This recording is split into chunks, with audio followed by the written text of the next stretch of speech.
בוקר טוב בשם השם נעשה ונצליח שנזכה להגדיל תורה ולהאדירה בתכלית של יראת שמיים en ce 22 mardi mai 22 du mois de février et 21 du mois de Adar Aleph. Lachem Tovim Shalom.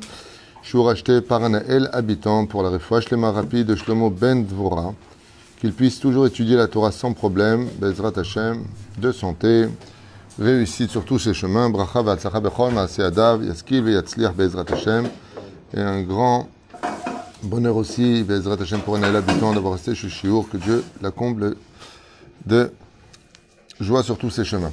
On pensera une grande refoua shlema pour notre ami le Rav David Menashe Ben Esther, Ayakar Anna El Narefanalo, Myriam Moratimi, Sarah Talbet Fret, Myriam Yann Ben Esther, ma belle-mère aussi, Bezrat Hashem. Qu'est-ce qui se passe? Fortune Batroza, Bezrat Hashem, Achlama Meira. Pas de problème, ce que tu dis. Chai Libracha, Bat Whitney Sharon, Inon, Chai Ben Ruti, Chaya Ruchama, Bat Esther, Bat Rivka, Baruch Ben Rutzufan Meira, Yakar Ben Rutzufan, Shlomo Ushmaya, Ben Joana Yonachana, Rivka Bat Esther, Noam Nathan Ben Sarah Baruch, Meir Baruch Ben Sharon, Mazal, Vechen Shlomo, Jean-Luc Ben Zaira. Comment il va Shlomo? C'est mieux? Doucement. Nissim Nachman Ben Rachel Odaya, Vechen Achaya Yafa Joana Bat Solange Shemesh, Vechen Hashem Atov, David Simon, Nissim Ben Karun La'a, Evi Esther Bat Yael, Anna El Narefanala, Janine Zimira, Bat Alice Aisha. ולאלף אלפי הבדלים, הקדוש ברוך הוא יעלה את נשמתה של האישה צמרת סנדרין סימי בת ליליאן, שהיום פקודתה ל-30, ג'לו יום טוב בן יסמין ידון, עליו השלום, מרדכי בן דוד עטיה, אלי אלמן בן מזל, ונחן שרה בת חנינה, ששון בת בן אסתר הלוי, נילי בת שבע, פולט. Kalfou Najma ben Léonie, Mordechai ben Rachel, René Machlouf ben Sarah, Vechol Mété Israël, et qu'on entende que de bonnes nouvelles, bien entendu, une grande atzlacha pour vous tous. Bezrat Hashem, particulièrement ceux qui nous soutiennent, on pensera à chacun de vous, Daniel Villar, Ayakar, Baruch Haba, Yitzhak Cohen, d'être parmi nous, Bechazara. Et on commence sur un Mahamar que je n'ai pas étudié, donc on va faire ensemble, sur la paracha de Vayakel, selon Morenu Arav Rabbi Shimshon Chaim Nachmani, Bezrat Hashem, de son livre Zera Shimshon. Alors, dans la paracha de Vayakel, vous avez remarqué qu'il y a plusieurs points qui sont réparés. C'est-à-dire qu'avant de commencer le shiur, j'aimerais faire une petite parenthèse importante. C'est que tout est mida, keneged mida dans ce monde, et qu'une teshuva ne peut être réellement valable que quand on a été capable de donner au bien ce qu'on a été capable de donner au mal de façon générale. Par exemple, comment la paracha de la semaine dernière nous parle du veau d'or, et lui donne un nom à ce veau d'or, Masecha. Masecha, c'est un masque.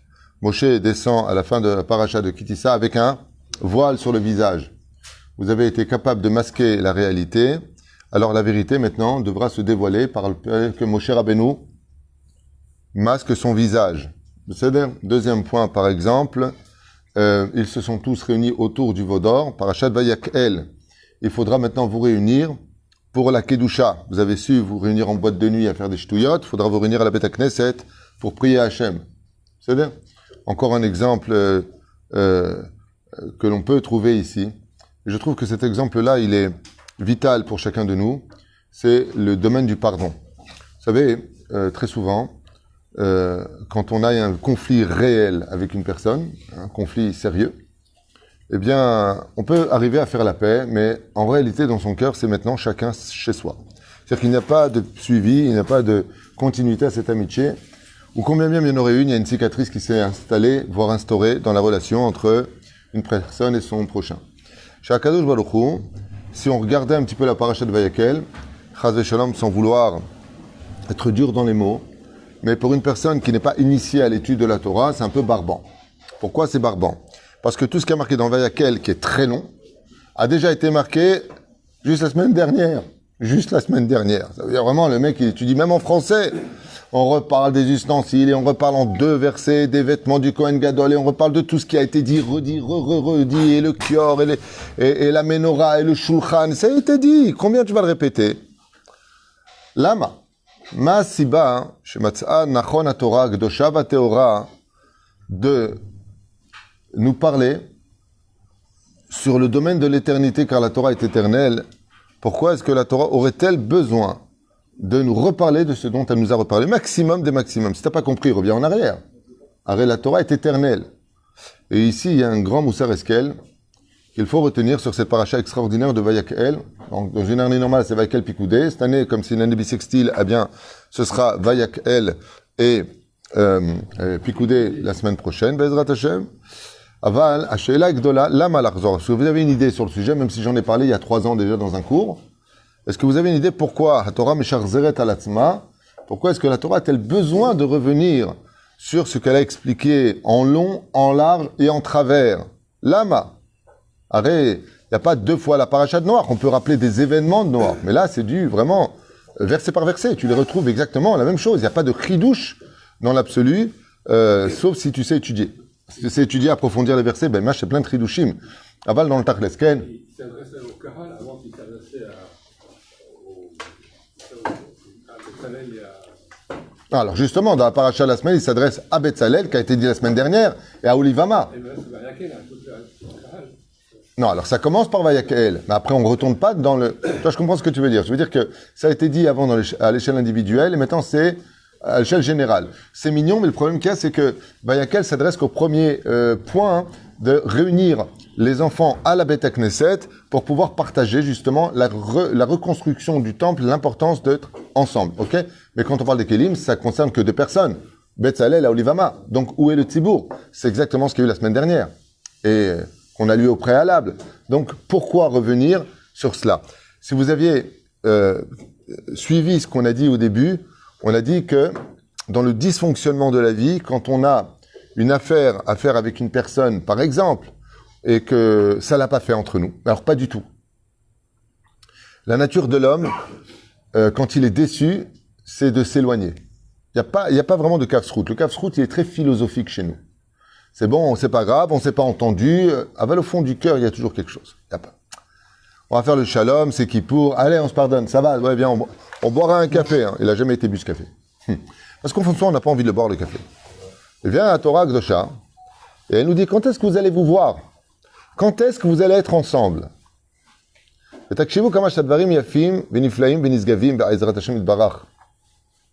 C'est que chez Akadosh Baruch Hu, pourquoi est-ce qu'il a besoin de revenir sur ce qui a été dit?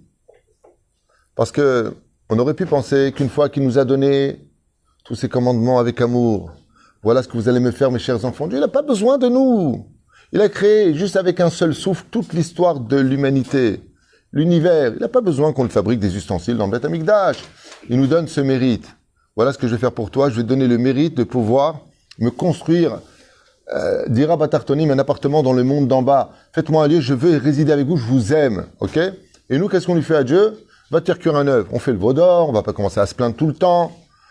Et Dieu, quand il pardonne, quand il dit Salarti Kid Barecha, c'est pas que Akadosh Baruch Hu, Boré Olam, Ishtabar Petalish Molaan, il pardonne, et puis après on se revoit jamais. Vayakel! Oh, quand est-ce qu'on se boit boire un café? Je vous explique, c'est nous qui lui avons fait du mal. Lui, il nous a fait que du bien. C'est lui qui nous libère d'Égypte. Nous, on ne fait que recevoir. Ouais. C'est nous qui nous faisons un coup de crasse. Et c'est lui qui nous dit quand est-ce que je peux vous voir. T'as vu ça où? T'as vu ça où? En général, quand toi, tu sauves une personne de la boue dans laquelle il était, t'attends un peu de reconnaissance. Ouais. Et non seulement t'as pas de la reconnaissance, mais le mec, en plus de ça, il veut te ruiner. Tu le sors de la boue et il veut te prendre tes clients, il veut te prendre ton oseille, il veut te prendre ta femme, il veut te prendre ta maison, il veut tout te prendre, le mec. Tu vas faire la paix avec lui et il te dit, je te jure, j'ai pas fait exprès. Bon, tu sais quoi, le grand maximum qu'un homme pourrait éventuellement... Allez, c'est quoi? C'est écoute, regarde, je veux plus jamais entendre parler de toi. Voilà. Ça, c'est le best and the best, le mec le plus parfait qu'on puisse trouver sur Terre. C'est de dire, regarde, je te pardonne tout ce que tu veux, mais à une condition. Dégage de ma vue, quitte la ville, va-t'en. Va-t'en, je veux pas te voir. D'accord? Pourquoi? Je t'ai fait du bien, tu me rends du mal. Dieu nous fait du bien, on lui rend du mal. Et qu'est-ce qu'il demande à Kadosh Baruch Hu? Bon, quand est-ce qu'on se voit?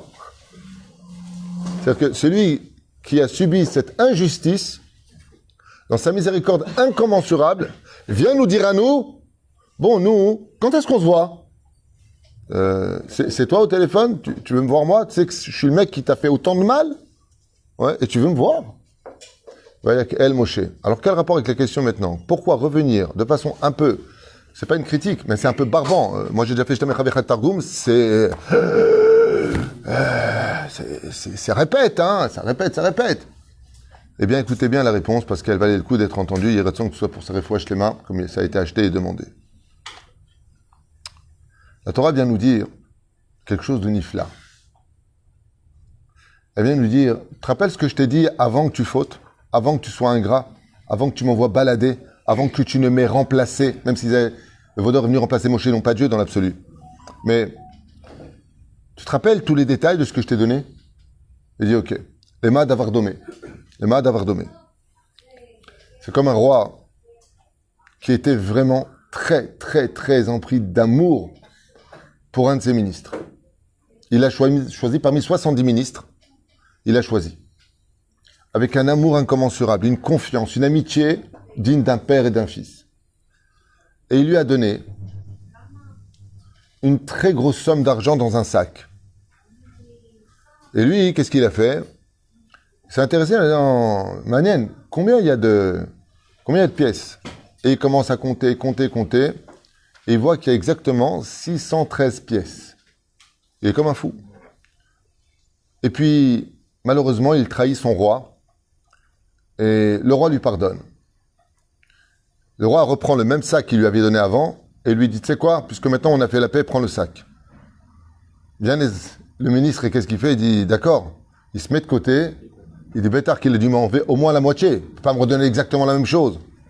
Et là, il raconte exactement tout ce qu'il y a dans la paracha. Tout ce qui a été dit avant est redit maintenant pour dire qu'après la faute du veau d'or, Akadosh Baruch Hu, quand il pardonne et quand il veut nous voir, il nous a rien retiré de ce qu'on avait avant la faute, avant de l'avoir déçu.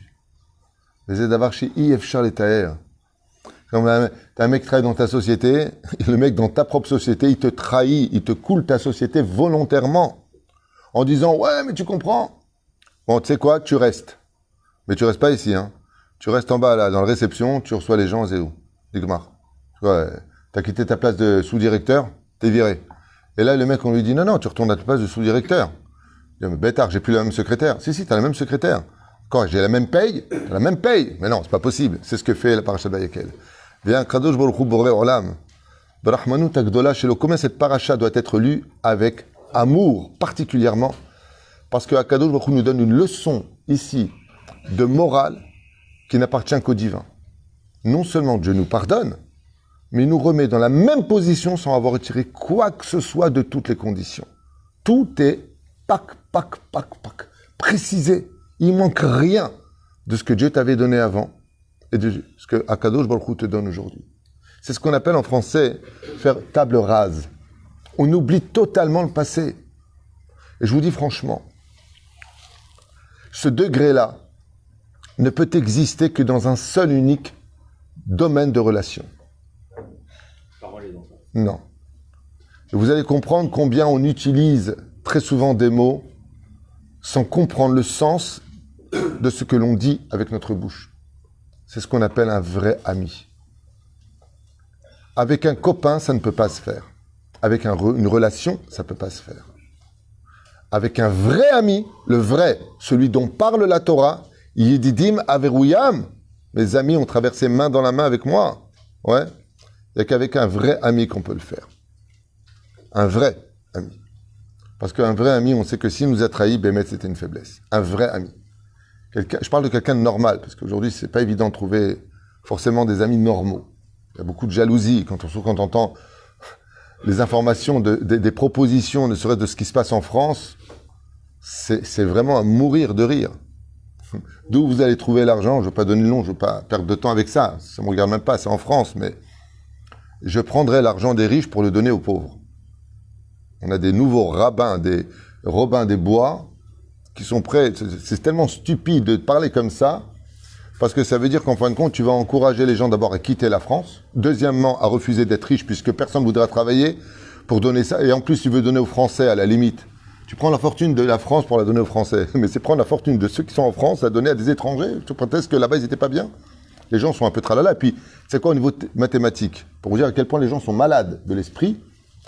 Bon, on remarque que tu prônes pour cette politique d'extrême gauche, de prendre l'argent des riches pour le donner aux pauvres. Très bien. Mais une fois en 2 ans que tu as vidé les poches de tout le monde, tu fais quoi la 3e année?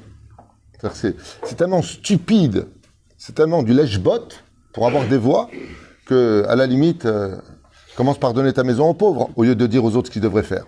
Hein? Ta propre maison, commence par la donner. Pourquoi je vous parle de ça? Parce que ce sont des gens qui se présentent avec le verbe haut comme ça, très... ce sont de purs dictateurs qui utilisent simplement vraiment, c'est fou ce qui se passe. Je vous donne encore un autre exemple de la vie. Ça fait vraiment peur. Ouais. Aujourd'hui, des homosexuels pourraient s'octroyer le droit de louer une matrice d'une femme inconnue pour faire grandir un enfant venu de sa semence, oui, sous prétexte que l'amour n'a pas de limite et qu'on fait ce qu'on veut. Il ne faut pas être égoïste. C'est basé sur ce thème-là, vous savez ça. Ouais. Mais est-ce qu'il y en a un qui a posé la question à l'enfant s'il était d'accord d'avoir 2 papas ou 2 mamans au-dessus de sa tête? Est-ce qu'il y en a un qui a posé la question à l'enfant? Ça, c'est égoïste. C'est-à-dire que la personne la plus concernée que vous allez utiliser va faire passer de façon immorale la vie à l'objet.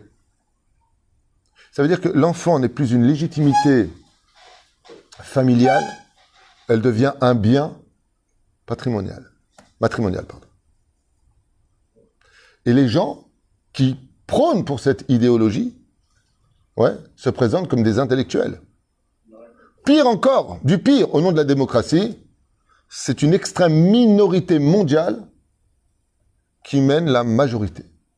Et la Torah nous apprend à être normal, d'avoir des amis normaux. Sois normal. T'es illogique dans ta façon d'être. Dans la psychologie juive, je parle de juif en tant que rabbin, dans la Torah, celui qui veut prendre l'argent du riche pour le donner aux pauvres, ça s'appelle un jaloux. En d'autres termes, tu interdis aux autres de réussir ta vie. Toi, t'as pas le droit de réussir, j'ai pas réussi, t'as pas le droit de réussir. C'est du communisme. C'est du vol. C'est du communisme. Oui, c'est du communisme. Mais les gens sont fous. Les gens sont fous. Donne-moi ta montre, je te donnerai tous les jours l'heure. Donne-moi ta montre et je te donnerai tous les jours l'heure. C'est un proverbe tunisien, ça. Non, c'est communiste. C'est communiste. Top. Le Zéperouche Adava pour lequel, cette paracha de Vayakel, elle est vraiment à l'image de ce que les enfants d'Israël ont prouvé et ont montré par le biais que Baruch Hashem, Shtabach, Vitale, Shmolahad, quand tu demandes sincèrement pardon chez Dieu, ce n'est pas comme chez l'homme. Quoi que tu aies fait à Dieu, quand tu lui demandes sincèrement pardon, même si Chazvé Shalom, tu as fait... Ah oui, tu as entendu en plus la nouvelle maintenant.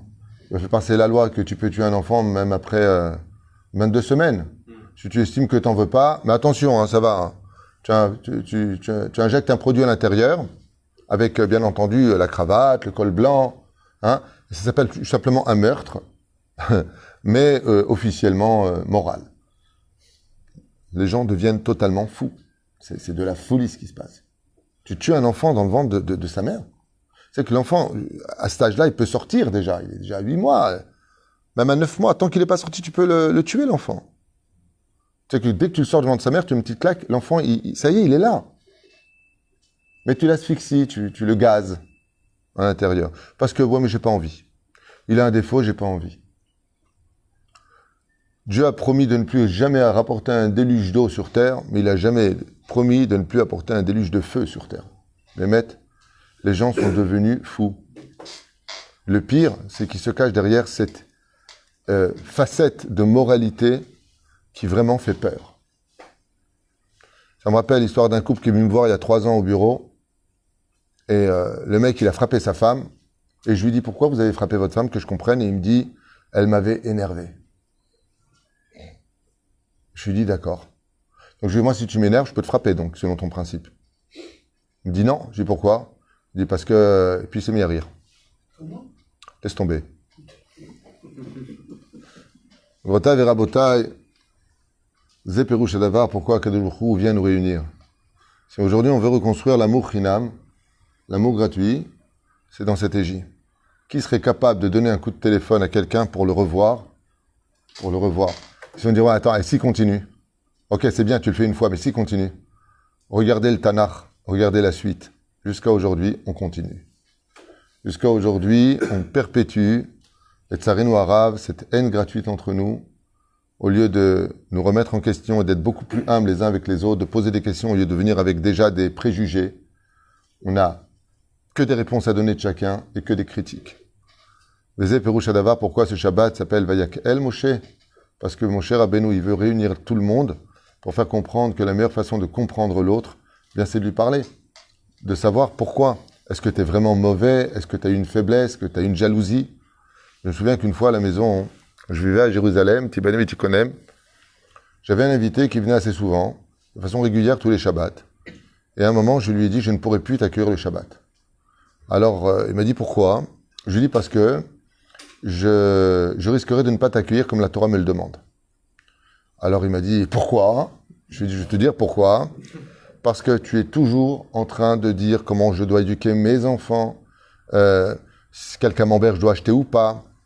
Tu rentres ton nez dans toutes mes affaires et tu t'investis un peu trop alors que je ne t'ai rien demandé. Je suis prêt à accepter des conseils, mais pas au point de me sentir violé dans mon univers personnel. Surtout devant les enfants, quand je dis non, ne prends pas le ballon pour l'instant, tu viens et devant mes enfants, tu dis pourquoi tu donnes pas le ballon, moi je joue avec lui. Il y a un peu un manque de respect et tout cela. Donc je préfère te dire à l'avance que je préfère ne plus t'inviter le Shabbat parce que tu me gâches mon éducation et tu te mêles un peu trop de mes affaires. Et cette personne m'a répondu, pourquoi vous me le dites, pourquoi vous ne le faites pas directement? Je dis parce que je te tends la perche de te réinviter le Shabbat, si tu m'expliques pourquoi tu te conduis comme ça, parce que moi je t'aime beaucoup. Et je vous promets mot pour mot, sur les escaliers qui menaient sur le trottoir donc, où j'habitais avant, il me dit, ah mais je vais te le dire, hein, je suis jaloux. Comme, je vous promets mot pour mot.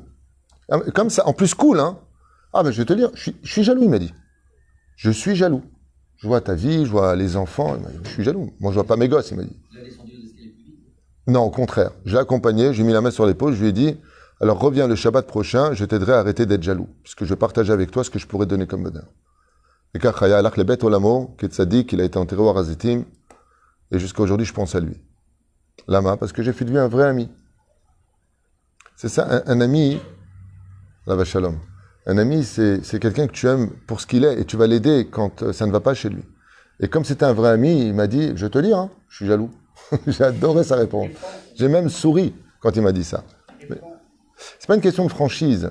C'est une question, quand il me l'a dit, il m'a dit, si vous voulez, mais c'est tellement important de savoir, en tout cas, Vayak El, on s'est réunis après, et quand il vient à la Beth Knesset pour remanger le Shabbat à la maison, il a dit, mais Shivoto lui a dit, viens à peu près de moi, j'espère que tu vas bien. Et bah, au Hachem, je peux vous affirmer qu'il n'y a eu plus aucun problème après cela. On a parlé. Les Zema Sheosé Akadosh Baruch Hu. Bon, viens, on reparle des ustensiles du Beth Amikdash. Bon, viens, on reparle de tout ça. Et on va constater que Akadosh Baruch Hu nous a rien retiré. Rien de ce qu'il y avait avant. C'est vrai que si je me base un petit peu sur ma Masechet Avot, par exemple, ou dans la Gemara, à propos du Beth Amikdash, il y avait 10 miracles. Il y avait 10 ménorotes dans le premier temple. D'accord? Le deuxième temple, il restait 5 miracles. Et il n'y avait plus qu'une ménorah. C'est-à-dire que c'est vrai que les choses ont diminué. C'est vrai que, malheureusement, mais pourquoi? Pour ne pas que, malheureusement, les anges accusateurs nous sautent à la gorge en disant, regardez ce que Dieu, il fait pour vous. Il donnera au peuple d'Israël au centuple de ce qu'il nous a donné jusqu'à aujourd'hui, puisqu'il, Mamash, sera parmi nous, vivra parmi nous. Et vous verrez qu'il va se passer quelque chose d'incroyable. C'est que le fait de nous juger tous les caves de route n'aura plus lieu d'être. Vous savez pourquoi? Parce qu'on se comprendra avant même de poser des questions. La question, c'est est-ce qu'on se comprend? Il y a des gens qui sont bons, mais ils sont influencés par de mauvaises épouses. Épouses nerveuses, anxieuses, jalouses. Alors lui devient un petit peu le reflet de cela. Mais nous, qu'est-ce qu'on va voir? Que la vitrine. On le voit lui, on ne voit pas ce qu'il y a derrière. Zeperoucha d'abord. La reine Bezrat Hashem, dans cette paracha de Vayak El, on peut dire que c'est bas les masques. Kadosh Baruch Hu nous montre le vrai visage de son amour pour nous, en espérant, Bezrat Hashem, que nous aussi, on arrête de jouer à ceux qui se plaignent, à ceux qui nous plaignons tout le temps, à ceux qui tenons toujours de la rancœur dans le fond de notre cœur, et Bezrat Hashem, qu'on soit capable de, au moins, je dis bien au minimum, de nous dire Shalom. Juste au moins cette chance. Si tu rentres dans une bête à Knesset, surtout quand on est Cohen, maman, qu'est-ce que c'est de dire Cohen? Un Cohen, il a l'obligation d'être en shalom avec tout le monde dans la synagogue. Sinon, il ne peut pas monter Cohen. Il dit Baruch Vatala. Il rentre comme ça, il voit quelqu'un, il lui dit pas bonjour. Un Cohen ou Chayav, qui fait, Qui parle du shalom dans la prière? Vesamu et Shimi al ben Israël vani avarechem. C'est le Kohen. Qu'est-ce qu'il dit le Kohen? Baruch ata Hashem. Mevarech tamo Israël. Be'ava. Le Kohen, il a l'obligation, plus que tous les autres juifs, d'aimer chaque juif. Un Kohen, la première étude de sa vie, c'est les kafsrout. Première étude de sa vie, c'est d'aimer chaque juif. C'est ce que je suis en train de vous faire comme étude avec vous, de partager comme étude. C'est ce que doit faire un Kohen toute sa vie durant. Sinon, dans le ciel, c'est un Kohen qui est regardé avec un mauvais œil. Dafka, je comptais sur toi. Oev shalom. Rodev shalom. Oev et avriot. Korvan la Torah. Je comptais sur toi pour faire le shalom. Et c'est toi qui fais la guerre. Les Kohanim, ils ont un rôle très, très, très, très important dans cette fonction-là. Et c'est pour cela que tout ce qui touche au Beth Amikdash comprend essentiellement les Kohanim. Pourquoi Dafka, c'est les Kohanim qui gèrent le Beth Amikdash? Parce que s'ils ne sont pas à l'image de Dieu d'aimer chaque enfant juif, c'est plus des Kohanim. C'est-à-dire que c'est des Kohanim au niveau du titre. Mais dans la Ravodat Hashem, Akadosh Baruch Hu ne regarde plus pareil. Ah, toi, tu me représentes. D'accord? Vesamu et Shmi al ben Israël. Qui met le nom de Dieu sur les enfants d'Israël? C'est le Kohen. Et Dieu, il nous montre ici qu'il nous aime malgré tous nos défauts. Israël, Shechata, Israël où? Même si c'est la faute, s'arrête Israël. Donc un Kohen, même si tu as fait du mal, Aniwa Votra. Allez, je viens, je te dis shalom, et je t'embrasse, et je m'assois ici, et je reste près de toi. Lama, Kani Kohen. Zé Kohen Gadol. Oev shalom. Moshe Rabbeinu, quand il est mort, le pauvre, mamash le pauvre, cet Hadar, qui a pleuré que les hommes. Ça a concerné ni les femmes, ni les enfants. Aval, quand Aaron, à Kohen, est mort, Kol Bet Israël, les hommes, les vieillards, les femmes, les enfants, les bébés, tout le monde a pleuré. Lama. Parce que la vie est un miroir. Tu as été capable d'aimer tout le monde. Le retour, c'est que tout le monde t'aime. Celui qui est aimé des hommes est aimé de Dieu. Celui qui est aimé des hommes est aimé de Dieu. Et qui on peut aimer dans ce monde? Celui qui nous aime. Comme a dit le roi Salomon, tout comme l'eau reflète le visage de l'homme, ainsi le cœur reflète le visage du cœur d'en face. Lui, il m'aime pas, lui. Oui, parce que tu n'aimes pas non plus. Alors, qui va être le premier à donner l'exemple? Quand tu regardes dans l'eau ton visage, c'est pas le visage du voisin qui reflète, c'est le tien. La reine Zéperoucha Davar pour lequel Vayakel, c'est une paracha d'amour. Et ce qui paraît barbant à nos yeux, en réalité, n'est que le reflet de l'amour de Dieu qui nous dit, regardez, tout ce que je vous avais donné avant la faute du veau d'or, je vous le relève devant vous pour vous montrer combien je n'ai ni rancœur, ni haine, si ce n'est que de l'amour et de la passion pour vous. Baruch Adonai l'olam amen.